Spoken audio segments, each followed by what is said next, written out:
Everybody asking how we doing, say we good. Don't need no one to tell me how to live just like they would. It ain't their business, but they in it, I don't know why. Revolved around my life after I found another. Assalamualaikum warahmatullahi wabarakatuh. Waalaikumsalam warahmatullahi wabarakatuh. Selamat pagi semuanya. Pagi, Bu.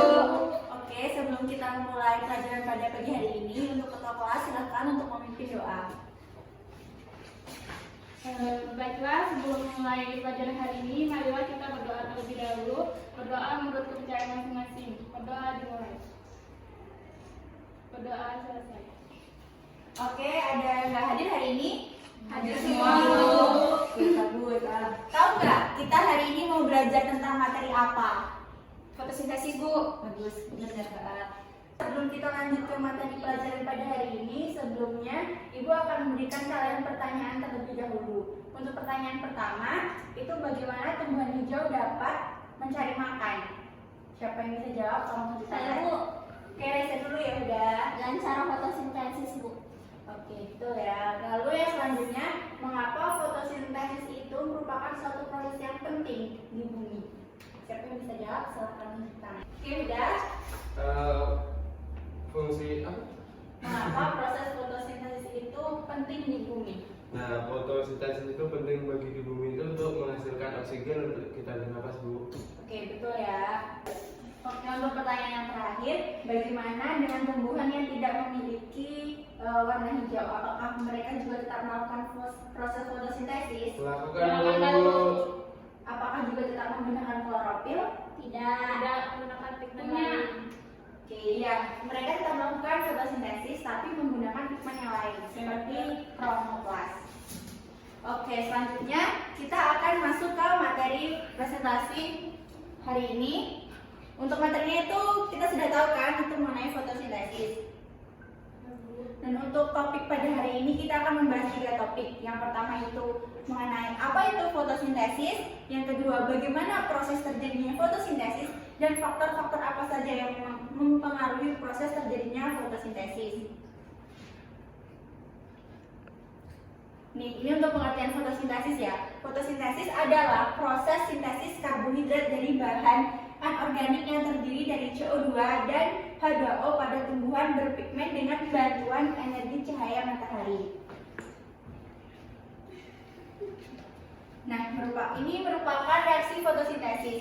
Fotosintesis itu memiliki reaksi 6 CO2 tambah 6 H2O dengan bantuan kloroplas dan energi cahaya menghasilkan C6H12O6 dan 6O2. Siapa yang tahu C6H12O6 itu apa? Nggak tahu. Aku Glukosa. Ya betul ya, glukosa. Oke, proses fotosintesis itu terjadi melalui 2 reaksi. Yang pertama ada reaksi terang dan reaksi gelap. Siapa yang tahu apa perbedaan dari reaksi terang dan reaksi gelap? Tolong tanya.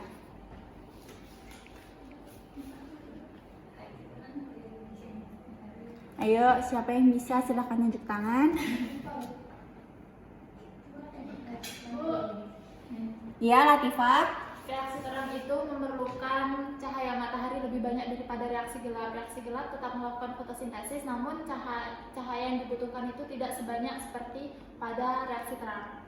Oke, maka Latifah benar ya, reaksi terang itu memerlukan energi matahari. Kalau reaksi gelap itu bukan berarti dia tidak memerlukan, dia memerlukan tapi dalam jumlah yang sedikit, dan reaksi gelap itu tidak selalu terjadinya di malam hari.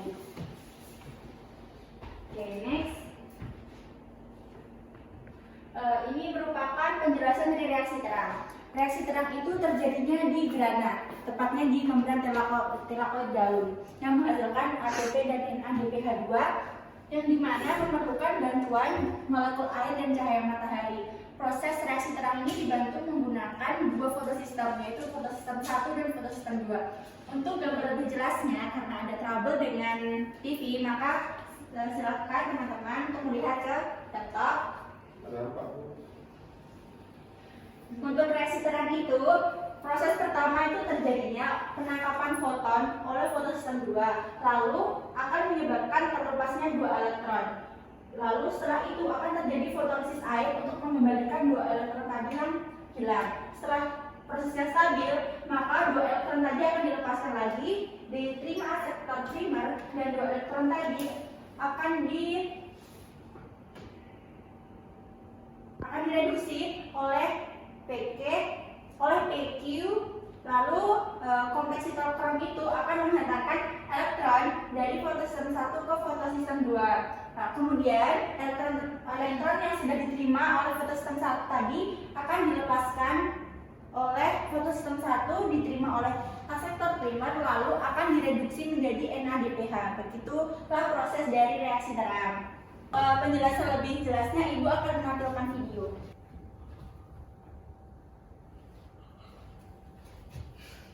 Berubah energi cahaya menjadi energi kimia dalam bentuk ATP dan NADPH.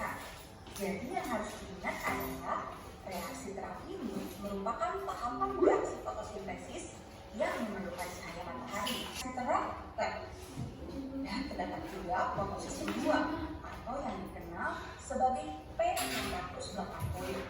Disebut dengan P680 karena mampu menyerap cahaya dengan panjang gelombang 680 meter. Untuk reaksi yang kedua itu ada reaksi gelap. Kalau reaksi terang tadi kan terjadinya di grana, kalau reaksi gelap itu terjadinya di stroma. Reaksi gelap ini terjadi melalui 2 cara. Yang pertama itu Calvin-Benson dan yang kedua itu ada Hertzsprung. Namun pada pagi hari ini kita hanya akan mempelajari tentang yang siklus Calvin-Benson.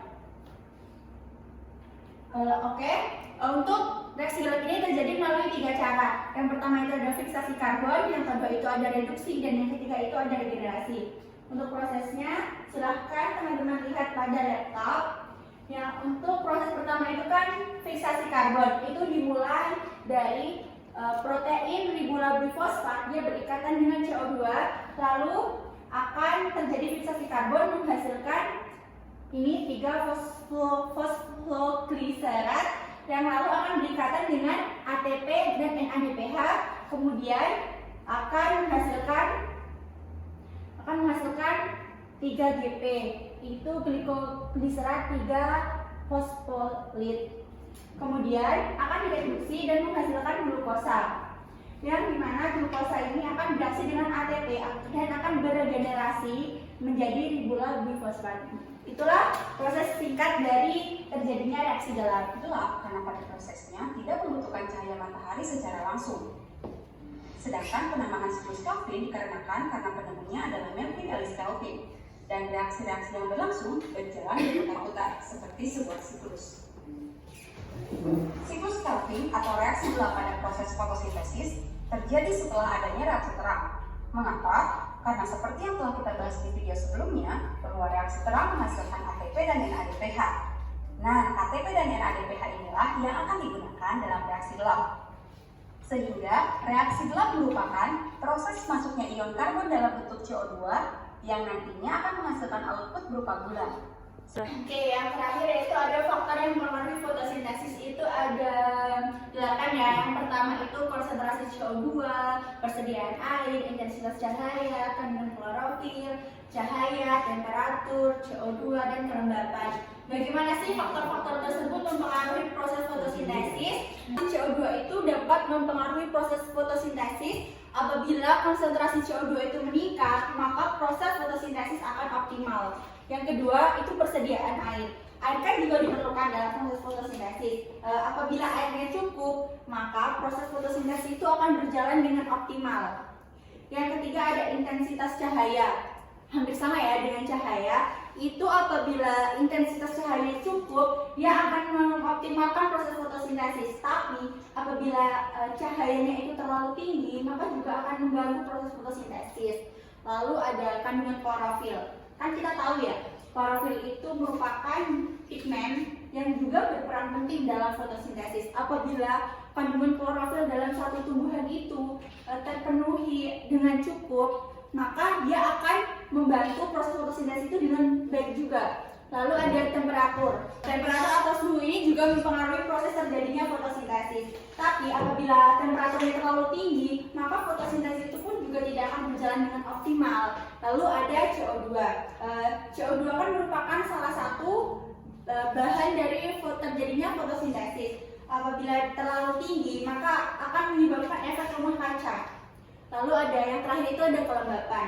Kelembapan mempengaruhi fotosintesis dengan apabila kelembapannya itu terlalu tinggi maka akan menghambat pertukaran gas melalui stroma.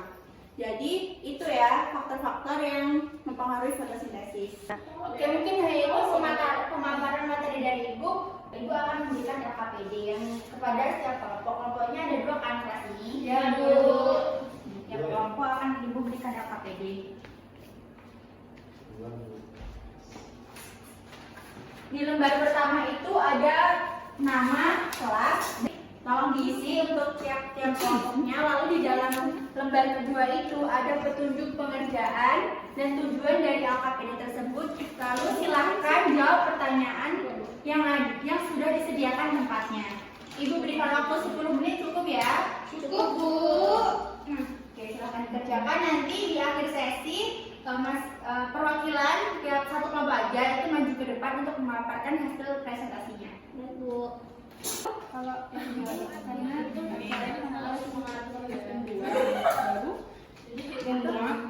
Oke, waktunya udah habis ya. Silahkan kelompok siapa yang maju? kumpulnya Bu. Oke, Firda, silahkan. Oke. Baiklah teman-teman semua, Ibu. Untuk pertanyaan pertama itu mengapa reaksi apa yang terjadi pada gambar di atas dan bagaimana terjadinya proses reaksi tersebut. Nah, prosesnya itu dimulai dari ketika foton ditangkap oleh fotosintesis 2 yang mengakibatkan terlepasnya 2 elektron atau eksitasi sehingga proses tidak stabil. Untuk mengembalikan kestabilannya terjadilah fotolisis air yang menghasilkan 2 elektron. Nah, apabila sudah stabil, 2 elektron tersebut dilepas dan ditangkap akseptor primer. Selanjutnya fotosintesis 2 mereduksi plastoquinan, kemudian mengirim elektron dari fotosintesis 2 ke fotosintesis 1 melalui kompleks sitokron. Lalu dilepas 2 elektron dari fotosintesis 1 ditangkap akseptor primer. Selanjutnya elektron perodoksin digunakan untuk mereduksi NADPH. Untuk pertanyaan kedua itu yang terjadi pada gambar tersebut yaitu munculnya gelombang pada tabung percobaan. Pada percobaan tersebut menghasilkan gelembung udara karena tanaman hidrilla terkena cahaya. Maka akan muncul gelembung udara yang dimana hal tersebut membuktikan bahwa pada proses fotosintesis melepaskan atau menghasilkan oksigen. Yang ketiga itu fotosintesis merupakan proses pembuatan makanan pada tumbuhan yang memiliki klorofil. Lalu bagaimana dengan tanaman yang tidak memiliki daun warna hijau? Apakah mereka tetap melakukan proses fotosintesis? Seperti yang sudah disampaikan pada hari tadi, tetap terjadinya proses fotosintesis, namun dengan tidak adanya klorofil, tapi ada namanya pigmen lain yaitu kloroplast. Untuk yang keempat, faktor apa saja mempengaruhi terjadinya fotosintesis? Tadi juga sudah dijelaskan oleh PPT Ibu, yaitu ada suhu, cahaya, kelembapan, konsentrasi cahaya dan intensitas cahaya. Terus yang terakhir, mengapa gelombang cahaya berperan penting dalam fotosintesis? Karena cahaya ini memang memiliki peran paling penting untuk terjadinya proses fotosintesis. Jika tidak ada, maka fotosintesis ini tidak dapat dilakukan. Sekian saya dapat sampaikan, Bu. Terima kasih, Firda. Silakan duduk. Tolong beri aplausnya untuk Firda. Oke, benar ya yang dijawab oleh Firda tadi. Oke, terima kasih untuk Firda yang sudah memaparkan jawaban dari LKPD-nya ke depan. Ibu sebelum mengakhiri pembelajaran, Ibu akan memberikan sedikit evaluasi untuk pembelajaran kita pada pagi hari ini, di mana kita pada pagi hari ini kan belajar mengenai materi fotosintesis. Fotosintesis tadi kan proses sintesis karbohidrat dari bahan anorganik pada tumbuhan berpigmen dengan bantuan cahaya matahari. Untuk prosesnya itu ada 2. Tadi apa aja prosesnya? Reaksi terang dan reaksi reaksi terang dan reaksi gelap ya, yang dimana masing-masing reaksi tersebut itu memiliki prosesnya masing-masing. Lalu untuk faktor-faktor tadi kan ada 8 seperti yang sudah Ibu paparkan tadi, seperti konsentrasi CO2, kelembapan, intensitas cahaya, dan yang lainnya. Semoga materi yang Ibu sampaikan bermanfaat untuk kalian semua dan bisa menambah wawasan. Untuk kurang dan lebihnya Ibu mohon maaf. Ketua kelas silakan memimpin doa. Baiklah semuanya, untuk mengakhiri pelajaran kita hari ini, marilah kita terlebih dahulu berdoa dimulai. Berdoa selesai. Oke, terima kasih. Assalamualaikum warahmatullahi wabarakatuh. Waalaikumsalam warahmatullahi wabarakatuh. Everybody asking how we doing, say we good.